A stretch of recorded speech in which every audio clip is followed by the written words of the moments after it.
All right, back here at Riverside Bowl for the second day of competition of the Jim Kent Classic. Two separate one-day tournaments, but an overall combined bonus prize list. And someone will win their first career scratch title here over on the right side of the lane, as that's Casey Knudsen. He's taking on Toby Wills, who's back already looking for that first career title. It's an early lead for Casey as he's doubled while Toby went strike open. To their left, Marcus Castro is down there somewhere. He already won a title this season at Tacoma. He's taking on Jacob Crispo, who was the only bowler in the field smart enough to wear the same jersey that I wore, and lo and behold, here he is playing for the title. Anybody wants to contact my wardrobe personnel Friday night, see what I'm going with, might be something to look into. Jacob's been the leader for most of the day, bowled much better than yesterday. Different pattern, way different results. And he's getting 28 pins a handicap against Marcus, who's already gone strike spare in his first two frames. We'll see if Jacob can convert here in the third. But he certainly can't, and dropped some pins there. Toby made the title match yesterday, lost a heartbreaker to Do-Hoon Kwan, who doubled into 10th. It's been a long time for title matches for Toby, and you know, the fear is, man, Do-Hoon beat me, when am I ever going to get back? Here we are 18 hours later, back already. So what a weekend for him, regardless of the result of this match, but man, would he ever love to finish it off right here. Free ball there. Doubles up. Today we're on Petraglia, 10 feet longer than yesterday, way higher ratio than yesterday. Leads to a lot more margin for error. Bowlers had little to no margin for error yesterday. A little bit of misroom to both sides today. Led to much higher scores. Toby plus 171 after 8. Casey at plus 109 after 8. They actually bowled an extra game beyond that since. Super Survivor, the low game is out every game. The lowest overall totals, plural, are out after every game.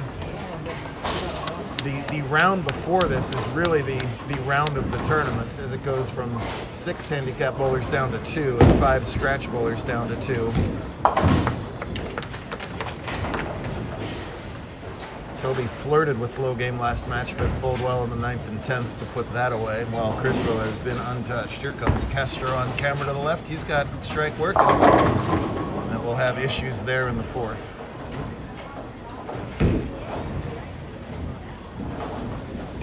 Jacob's doing sort of a little ignorance is bliss thing. Marcus keeps explaining the format to Jacob. So really advantage Marcus here, because he can just explain whatever he wants to Jacob, and Jacob may or may not buy it. We'll see what happens from there. Difficult split. This is going to be pretty close, though. Oh, yeah! There you go. Beautifully done from Castro, converting that in the 4th and staying clean. Nicely done, young man. Casey looking for his second spare after 3 in a row, but chops that 6-10 and changes the complexion of this match quite a bit.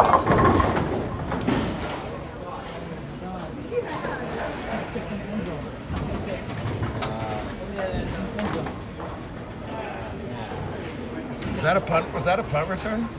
No, it was a pick 6 in the end zone. Oh, it was pick 6? Oh my God. Here's a nice spare from Jacob in his 4th frame. 3 marks out of 4 frames. Getting his feet wet in his first career title match. Giant thanks as always to Chris Van Esch and the whole team here at Riverside. Great promoter of tournament bowling all over the place. Love coming here every year. We're already all set up for a 25. Yeah, a little Brooklyn strike. He'll happily take that. Toby, an excellent spare shooter. Cross lane with that little barely backup ball. Has the spare and trails by only 9 pins. 11 pins. Not many pins. So we're at the north end of the I-5 today. We're going to hop on the I-5 and go to the south end next week down in San Diego, where little turn signals will be used between now and then. Has a big mistake there. So right after making that big split for Marcus, drops all the count because he was on the spare, and that's a tough one. Let's see if we can regroup and make this spare.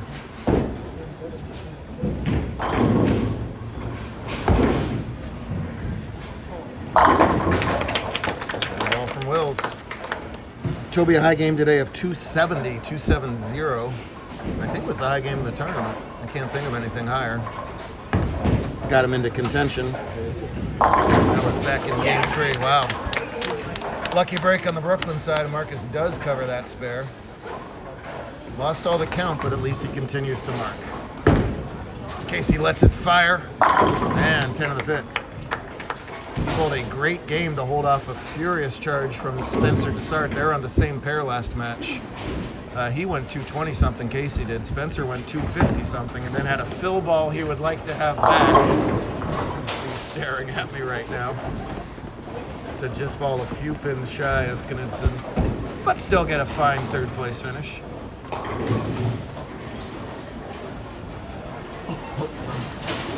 Big shot here to regain a 20 pin advantage. Looks pretty close. Yeah, yes sir. First time finalist, you wouldn't know it. Also, by the way, for you at home, guess this kid's age. Want to go with what? Let me go in on that soup strainer there. Thank you very much. Want to guess 23, 27, anything like that? Nope. He played in the U17 today. He is 16, kids. Birth certificate has been checked, documented. He was 8 weeks early too. 8 weeks early, so you're 16 3/4. Is what you're trying to tell me. He was even early then. So he competed in U16, of course, because everyone does. It's in that age bracket, but it was Toby who won U16 with a earlier win over Silas Totman, who I think is just 13 and made the U17 title match today. Has always been the case, well, tour-wide, but especially up here, the U17 talent has always been great. And the Northwest just keeps pumping out great bowler after great bowler. Be it on a national level. We're losing our whole tour to Vanderbilt, it seems, but maybe we'll open a Nashville conference, who knows. Little Brooklyn strike for Crispo, he'll take it. Just that one open in the second, he's been clean since then. He's got 102 through 6, so he trails by 7 on the scoreboard, but remember, gets 28 of those pins back. That one checked up early on Toby, he knew it.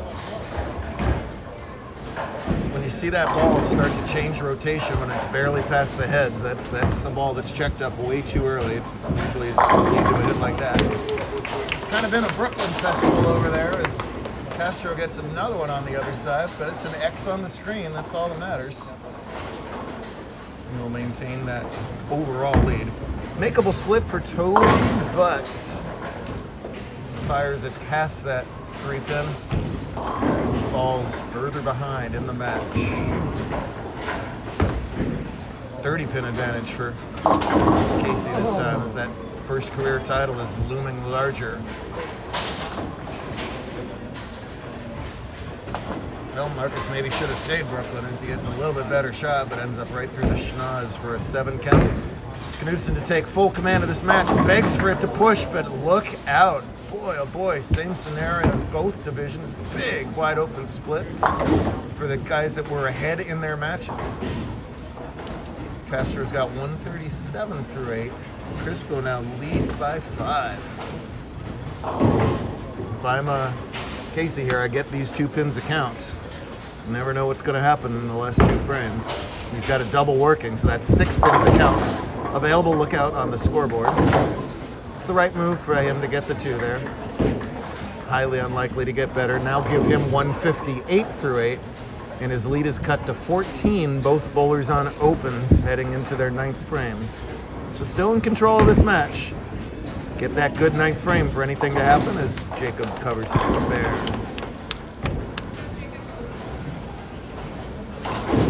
Deadly 8th frame for everybody but Jacob. He has the only marking in the 8th.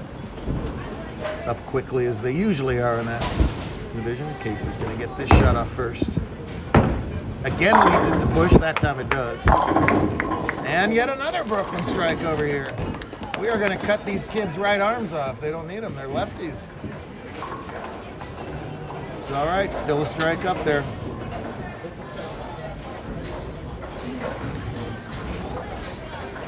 Wills has a chance at 204 max. That would force Casey to get the first hit. And what do you know? A Brooklyn strike for Marcus. Pretty shot for Wills. He's been finishing strong. Again, struck out last match to lock up his spot in the finals. Trails by 14, can still force Casey to get the first strike if he can double. Castro's gonna try the high. Oh man. If it's not a Brooklyn strike for these guys, it's a nose split, and that is a 10th frame nose split. And that might seal his fate this time. What can Toby come up with in the 10th? Oh, man! He came up with an excellent shot is what he did, but just a pinch light in the pocket. The half 10 stands. And now Knudsen finds himself in the driver's seat. Marcus gets his 2. He'll finish up with 165 scratch. He's giving back 28 of those. Guess what? Jacob Crispo is going to win today's title. But since Jacob has no idea what's going on, all Marcus has to do is tell Jacob that Marcus wins. And whoop. But he does have to stay upright. He does have to let the ball go one more time for this to work. We'll see if he can accomplish that until he makes his spare. Hey, let it go. He's behind the line. 9 is more than enough. He's going to win the match scratch, as a matter of fact. Well, Marcus had his title earlier in the year. Jacob's going to pick up 1 here. Toby needs all 10 for a total prayer, which he gets. I know how badly he wishes that was the first shot of the 10th. Just faced up a little bit better. That open doesn't matter. Let's see if Marcus tells him. Yeah, he did. No, he's still explaining it to him. Casey needs pins. Casey got pins! Casey got himself a title. Dead flush. Look at all those strikes. 3-bagger, couple of mistakes, double, big mistake. Rebounds from that with a double. He's going to walk out of here with his first career title. No second place is easy to swallow. This is going to sting a little less maybe than yesterday. That one was a real heartbreaker. But hey, maybe the solution is just get to the title match every tournament. He did back-to-back days. That also means, by the way, he's going to be the highest combined scratch finisher on the weekend, so he's going to get that Jim Kent bonus prize as we honor Jim all weekend long. If you had the privilege of knowing Jim, you had the privilege of knowing one of the nicest humans on the planet. Nathan Towell made the cut today. That was Nathan's mom, by the way. Well, 39-year-old Casey Knudsen comes up with the title. He's wearing the zipper down low. We needed like fake chest hair there. He's like coming out of there. Great stuff. Good vibes all weekend long. We got doubles and team coming up in Lakewood next. And we will see you down in Lakewood for that. And San Diego next week. Great stuff.